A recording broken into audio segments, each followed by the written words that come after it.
सभी भक्तों को श्री शिवाय नमस्तुभ्याम। हर हर महादेव।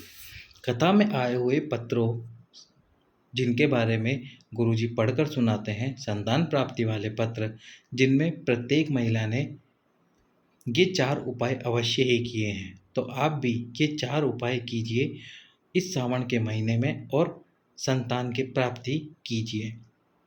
ये सावन का महीना जब खत्म होगा तो आपको निश्चित रूप से संतान की प्राप्ति अवश्य ही होगी।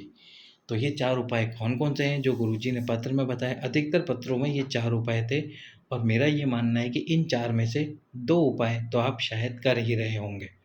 तो सबसे पहला जो उपाय है वो है पशुपति व्रत। जो पशुपति नाथ का व्रत होता है वो कुछ माताएं बहनें इस सावन में कर ही रही होंगी, और जो माताएं बहनें सावन के सोमवार करती है उन्होंने अपना पशुपति व्रत इस सावन में रोक दिया होगा, क्योंकि सावन के सोमवार साल में केवल एक ही बार आते हैं। तो आपने पशुपति व्रत रोक दिया। पर जो माताएं बहनें पशुपति व्रत नहीं कर सावन के सोमवार नहीं करती, उन्होंने इस सावन में पशुपति व्रत का संकल्प लिया होगा। पशुपति व्रत जैसा कि आप जानते हैं 5 सोमवार का व्रत होता है। किसी भी सोमवार से आप इस व्रत को शुरू कर सकते हैं। पहले जब आप पहला व्रत करें, जिस दिन पहले सोमवार की आप पूजा करने जाएं, जो थाली आप लेके गए हैं पूजा करने के लिए, पूजा में विशेष सामग्री की ज़रूरत नहीं है, बस दिल से बाबा को रिझाएं। बाबा रिझ गया तो आपकी झोली अवश्य ही भर देगा। जो थाली लेकर गए हो उस थाली को घर पर ला कर रख दो, उसको धोना नहीं है। शाम के समय मीठे का प्रसाद बनाओ। मीठे का प्रसाद उतना बनाना जितना पूरा का पूरा मंदिर में ले जाओ। उसके बाद में 6 दीप आटे के या मिट्टी के, जो दीप आप पहले व्रत में लो उसी व्रत में, पांचों व्रत में वही दीप लेने हैं। अगर आटे के लिए हैं तो आपको 5 व्रत में आटे के दीप लेने हैं, यदि मिट्टी के लिए हैं तो मिट्टी के लेने हैं। उसके बाद में ये जो 5 व्रत है माताएं बहनें करेगी, एक व्रत में उनका रजस्वला धर्म अवश्य ही आ जाएगा। तो इसलिए एक व्रत तो वो काउंट नहीं माना जाएगा जिस व्रत में वो रजस्वला रहेगी। तो 7 सोमवार हैं, अभी भी पूरे 8 सोमवार है इस सावन में। तो 8 सोमवार में से कोई से भी 5 सोमवार आप देख लीजिए। एक सोमवार वो जाना ही है, क्योंकि उसमें माताएं बहनें रजस्वला हो जाएंगी। तो इस प्रकार से सावन के सोमवार में आपको व्रत करना होगा। 6 दीप आप ले गए, मीठे का आपने भोजन बना लिया। उसके बाद में शिव मंदिर में जाकर थोड़ा सा छींटा मार दीजिए और जो प्रसाद बना है वो शिव जी के सम्मुख में रखिए। उसके 3 हिस्से कर दीजिए, 2 हिस्से मंदिर में ही छोड़ दीजिए, एक हिस्सा आपकी उठाकर आपकी थाली में रख लीजिए। जो 6 दीप आप लेकर गए हैं वो 6 के 6 दीप मंदिर में उतार दीजिए, मंदिर में रख दीजिए। उसमें से 5 दीप प्रज्वलित कीजिए, जला दीजिए। हर दीप पर आपकी मनोकामना बोलिए प्रज्वलित करते समय, जलाते समय। छठे दीप को उठाकर वापस थाली में रखना है, उसको जलाना नहीं है। अब जब आप घर में प्रवेश करें, प्रवेश करने से पहले जो आपका सीधा हाथ पड़ता है उस स्थान पर इस दीपक को रख दीजिए। जलाते समय आपकी मनोकामना बोलिए और ये छठे दीप को जला दीजिए। अब घर में प्रवेश कर जाइए। व्रत वाले दिन एक समय फलाहार कीजिए, एक समय आपको जो घर में बना है भोजन वही करना है। ऐसा कोई विशेष भोजन नहीं करना कि व्रत है तो केवल मीठा ही मीठा खाना है, पशुपति व्रत है तो केवल मीठा ही मीठा खाना है, ऐसा कोई नहीं। जो केवल आपने घर पे खाना बनाया हो वही खाना आपको खाना है।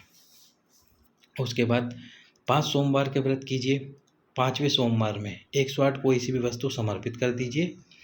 वो चावल हो सकते हैं, दाल हो सकती है, बेलपत्र हो सकते हैं, 108 पुष्प हो सकते हैं, और एक नारियल, जो पानी वाला नारियल आता है, श्रीफल आता है, उस पे 7 बार मोली का धागा लपेट कर आपकी मनोकामना बोलते हुए उस नारियल को, जब आप पूजा कर ले 5वें व्रत में 5 दीप प्रज्वलित कर ले, छठा दीप वापस थाली में रख ले, जो 3 हिस्से किए हैं प्रसाद के वो एक हिस्सा वापस थाली में रख ले।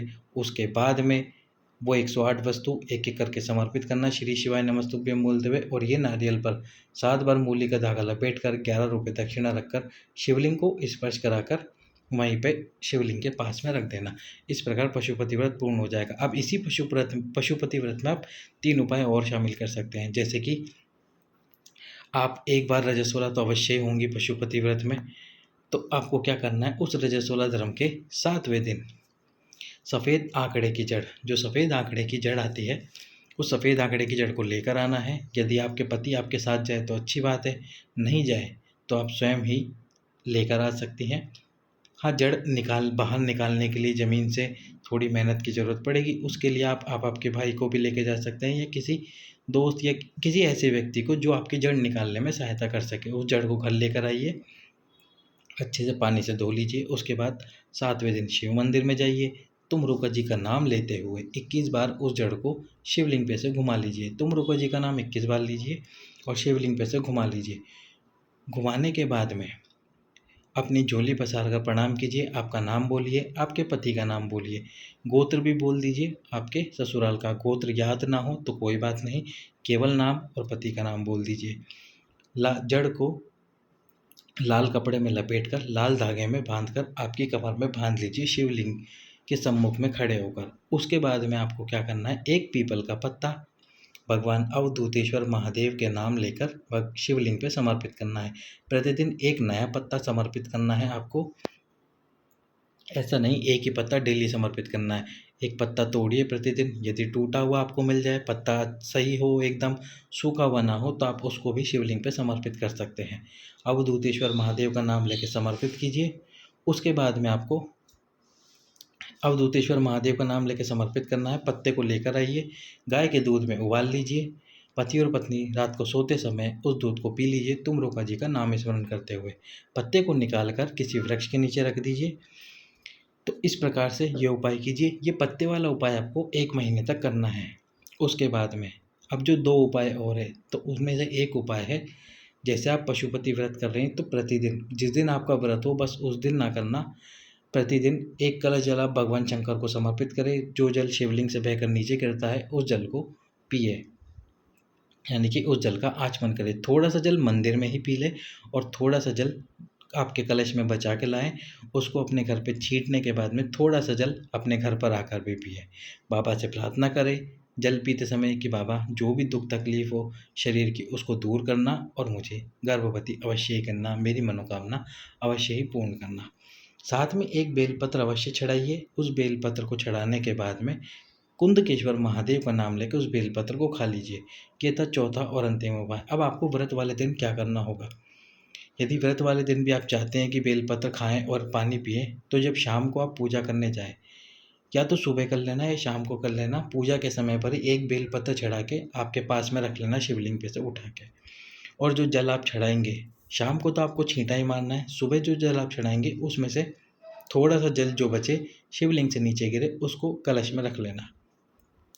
अब जब शाम को आप पूजा करने के बाद खाना खाने बैठे, तो खाना खाते समय वो आप पानी पी लेना जो शिवलिंग से नीचे गिरा था, आपने कलश में रख रखा था। और जो एक बेलपत्र आपने चढ़ा के वापस रखा था उसको भी आप खा सकते हैं।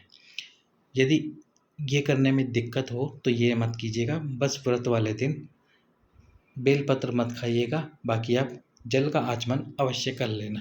क्योंकि बेलपत्र चढ़ाए, ध्यान ना रहे खाते समय और आप खाना खा लें उसके बाद आपको याद आए, तो इससे बढ़िया आप केवल जल पी लेना। तो इस प्रकार से ये 4 उपाय इस सावन के महीने में ज़रूर कीजिए।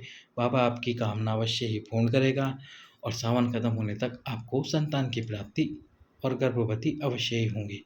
सभी भक्तों को श्री शिवाय